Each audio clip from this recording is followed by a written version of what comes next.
नमस्कार. Try this bye Preeti या चॅनलमध्ये तुमचं सर्वांचं पुन्हा एकदा स्वागत.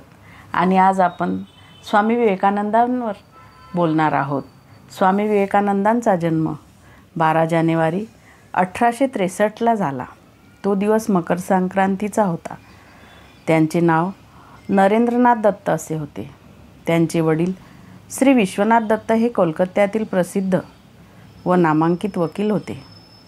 त्यांची आई भुवनेश्वरी देवी ही बुद्धिमती आणि सात्विक स्त्री होती. नरेंद्रांची आई कथा खूप छान सांगत असे.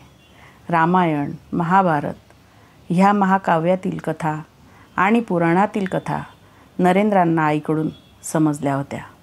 नरेंद्रांनी आईच्या इतर गुणासोबत तिच्या उत्तम स्मरणशक्तीचा वारसाही घेतला होता.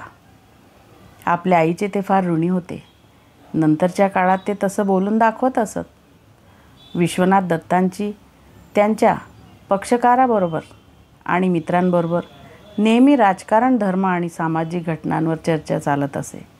विश्वनाथ दत्त त्या चर्चेत नरेंद्राला सहभागी करून घेत असत आणि त्यांचे मत विचारात घेत असत.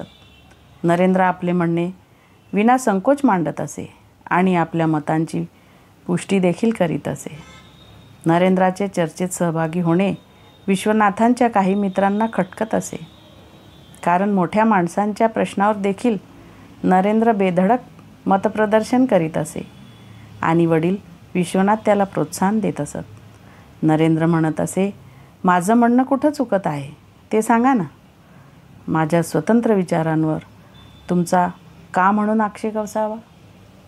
मित्रांनो, अशा आणि बरेच कथा ज्या आहे स्वामी विवेकानंदांच्या, त्या आपल्या मुलांबरोबर कधीतरी वेळ मिळाला तर शेअर करत चला. धन्यवाद.